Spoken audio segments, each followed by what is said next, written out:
우리가 지난 주일에 에스겔서 18장 말씀을 공부했습니다. 에스겔서 18장은 이스라엘 족속들의 잘못된 속담에 대한 시정, 이스라엘 족속들의 잘못된 교리에 대한 시정, 잘못된 하나님의 길에 대한 시정, 세 가지 내용을 다뤘습니다. 하나님께서는 이스라엘 족속들의 이 세 가지를 왜 잘못됐는지 평가하시고 바른 방향을 제시를 하셨어요. 그리고 이스라엘 족속들에게 18장 31절, 32절 말씀을 보면 회개를 촉구해요. 동시에 마음과 영을 새롭게 할 것을 권면해요. 왜요? 회개하고 마음을 새롭게 하고 영을 새롭게 해야만 그들이 가지고 있던 잘못된 속담, 잘못된 교리, 잘못된 하나님의 길을 깨닫고 바르게 알게 될 것이기 때문에 하나님께서 회개를 촉구하고 마음과 영을 새롭게 할 것을 권면하셨어요. 자, 이 시간에는 19장 말씀을 공부할 차례입니다.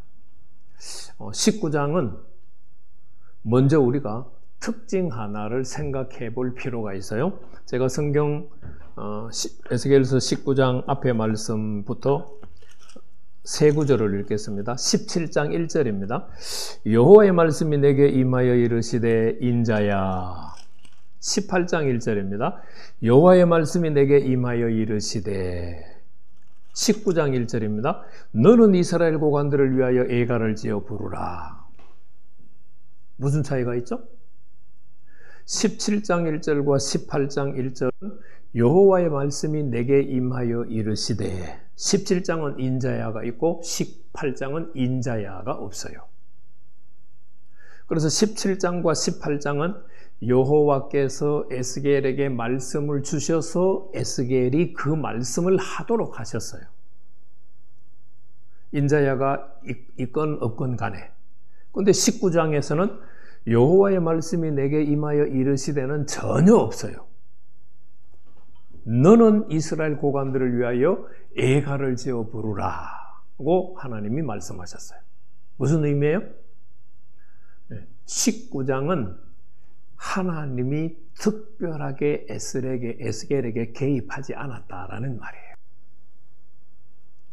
보다 직설적으로 표현을 하면 19장은 하나님이 주신 말씀이라기보다는 에스겔이 하나님의 영감으로 이스라엘의 고관들을 위해서 애가를 지어서 부른 내용이에요. 그러니까 에스겔의 메시지다라고 우리가 이해할 수 있습니다. 그것을 우리가 염두에 두고 우리가 19장을 공부를 하도록 하겠습니다. 19장은 1절에서 4절, 5절에서 9절, 10절에서 14절 이렇게 세 단락으로 나눌 수 있습니다.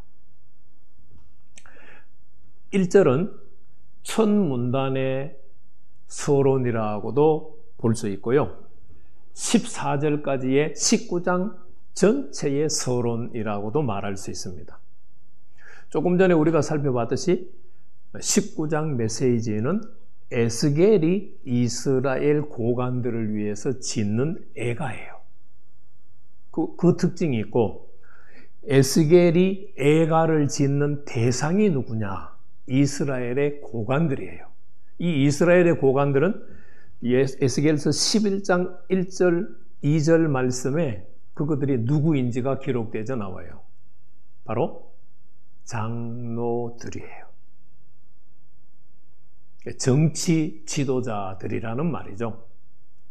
그런데 1절에 4절 말씀에 보면 애굽 땅에 사로잡혀간 왕이 있어요. 그래서 여기서 이스라엘의 고관은 왕을 지칭하고 있다라고 생각하는 것이 아마도 가장 적합한 해석이라고 생각해요. 자, 이제 2절 말씀을 보시죠. 내 어머니는 무엇이냐? 암사자라. 내는 누구예요? 이스라엘의 고관들이에요. 그리고 4절 말씀에 의하면은 왕의 어머니예요. 진짜 왕의 어머니 왕비로 해석을 하면 열왕기하 23장 31절 말씀을 보면 요시야 왕의 아내 하무달이에요. 하무달.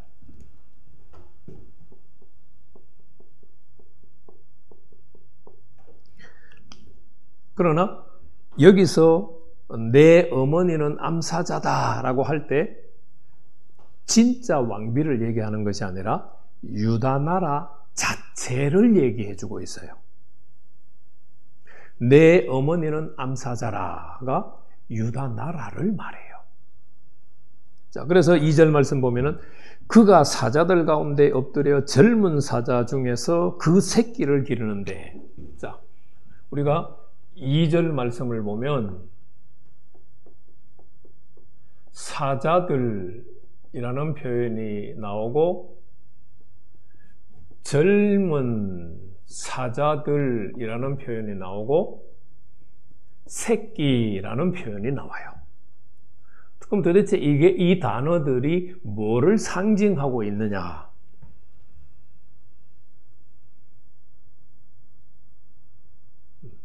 여기가 이제 유다 나라죠. 유다 나라 안에 아래 이집트가 있어요. 그리고 에돔, 암몬, 모압이 아래인지 암몬이 아래인지 모르겠어요. 모압, 아수르, 바벨론, 이렇게 나라들이 있어요.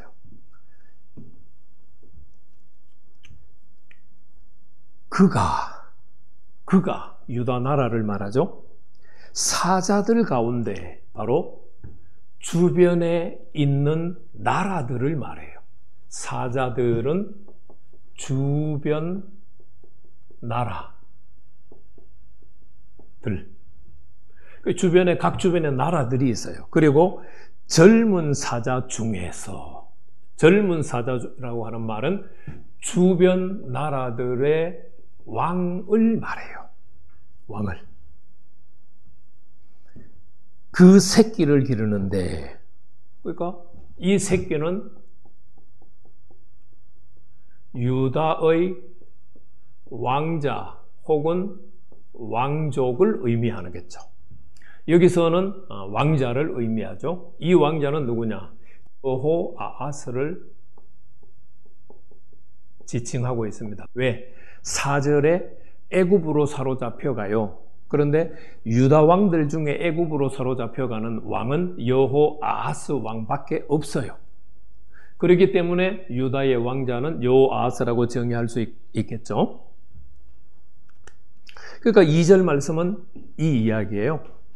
유다 나라가 주변국들의 왕들이 지켜보고 있는 가운데 새끼를 한 명 길렀다. 왕자를 길렀다라는 말이에요. 자, 그래서 이제 3절 말씀을 보시면 그 새끼가 뭐가 돼요? 젊은 사자가 되었다. 요 새끼가 젊은 사자가 됐어요. 그럼 뭐가 됐다는 말이에요?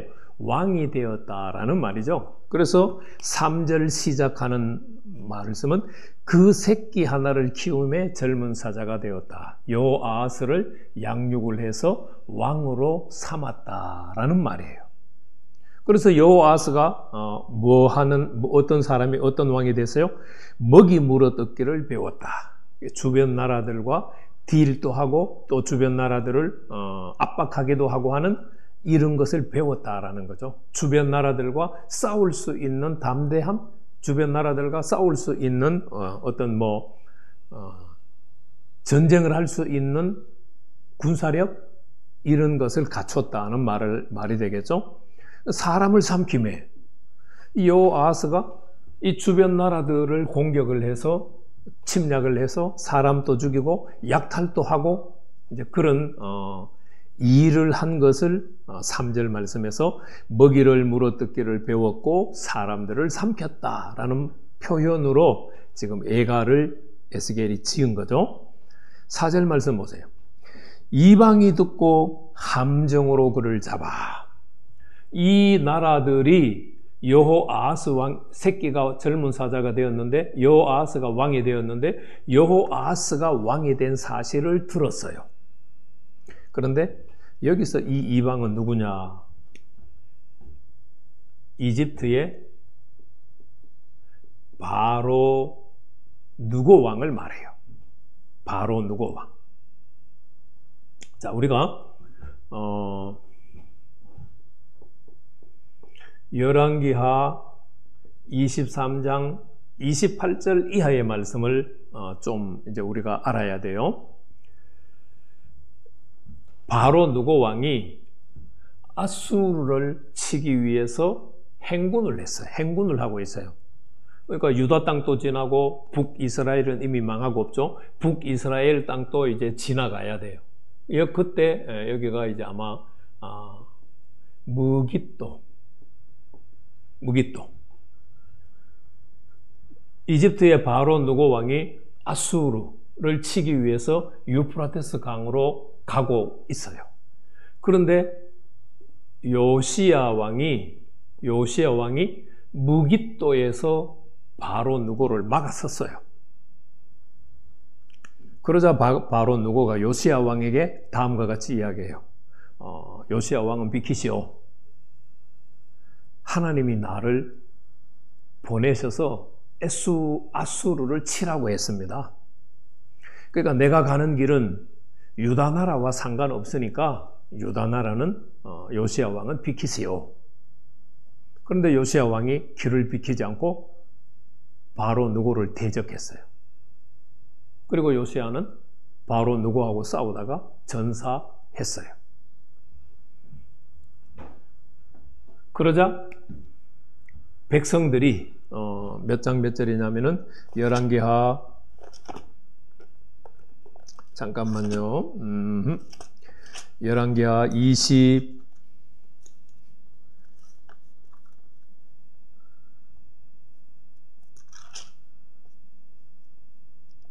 23장 30절.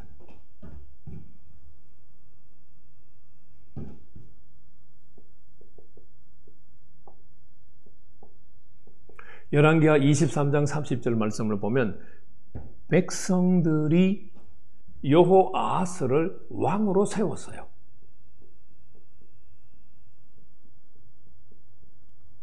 왕으로 세웠어요. 자, 이 사실을 바로 누고가 들었어요. 그럼 바로 누고는 요시야 왕을 죽였잖아요. 요시야 왕 대신에 지금 백성들이 여호아하스를 왕으로 세웠잖아요. 그런데 바로 누고 왕에게 우리가 여호아하스를 왕으로 세워도 될까요? 하고 전혀 묻지 않았어요. 그냥 백성들은 바로 누고는 아예 심중에 두지 않고 전혀 고려하지 않고 여호아하스를 왕으로 세웠어요. 그런데 바로 누고는 어떤 생각을 해요? 자신이 요시야 왕을 죽였으니까 유다의 다음 왕은 자신이 세울 권한을 갖고 있다라고 충분히 생각할 수 있죠. 물론 오늘날로 말하면 내정 간섭이기는 하지만 그러나 요시야 왕이 바로 누고 왕에게 살해당했잖아요. 그러니까 유다는 고대 전쟁에서는 왕이 죽으면 나라 자체가 이미 진 거예요. 그러니까 유다는 어디 속국이 돼야 돼요? 이집트, 애굽의 속국이 돼야 돼요. 그러면 속국에서 왕을 세울 때는 허락을 받아야 되죠. 애굽의 바로 누고 왕의 허락을 받아야 되죠. 그런데 유다 백성들이 허락도 안 받고 여호아하스를 왕으로 세웠어요. 이 사실을 이방이 듣고 바로 누고 왕이 들었다라는 말이에요. 그리고 함정으로 그를 잡아라고 하는 이 함정이라고 하는 단어가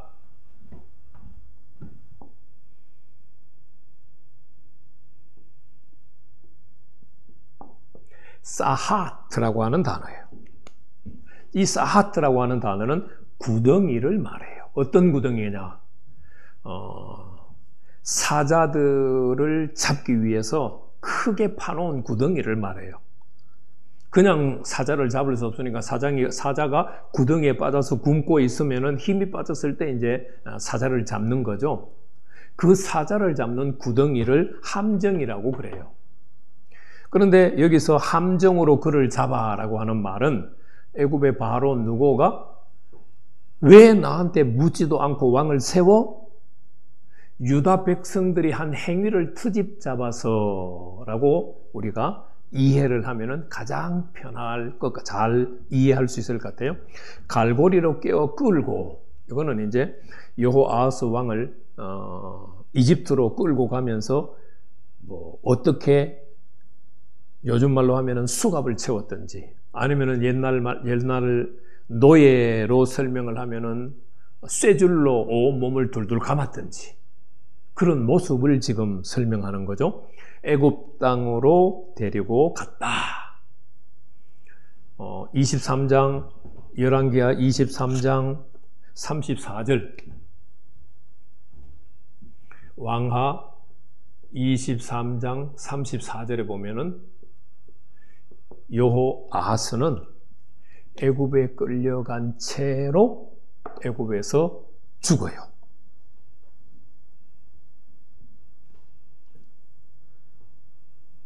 그러니까 지금 에스겔 선지자가 여호아하스 왕에 대해서 애가를 지은 핵심이 뭐예요? 유다 나라가 왕자 한 명을 애지중지 길러서 자기 나라의 왕으로 세워서 자기 나라를 잘 이끌어가 주기를 바랬어요. 그런데 바로 누고는 요시야 왕을 죽였기 때문에 유다 나라는 이미 애굽의 속국이에요.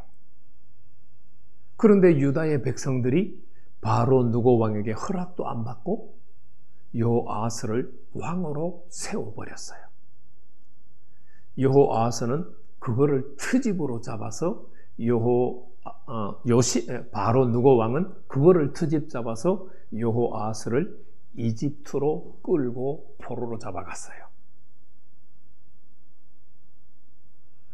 그래서 여호아하스는 3개월 왕 노릇하고 왕에서 폐위된 상태로 애굽 땅에 끌려가서 고국에 돌아오지도 못하고 여호와의 조상들의 열전에 묘에도 묻히지지 못하고 애굽에서 죽었다라고 하는 슬픈 노래를 지금 에스겔이 말하고 있는 거예요.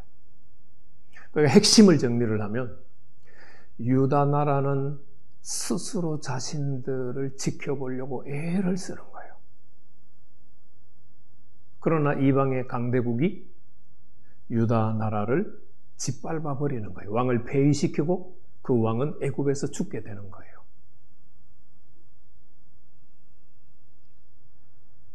하나님이 지켜주시지 않으면, 하나님이 보호해 주시지 않으면 유다 나라는 존속할 수가 없어요.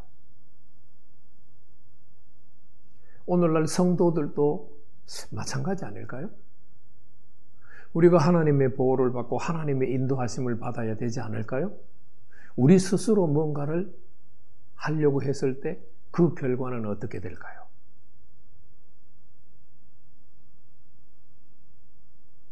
나와 하나님과의 관계가 어떤지, 오늘 에스겔이 여호아하스에 대해서 애가를 지어 부르는 모습은 아닌지 한번 살펴볼 수 있기를 축복합니다.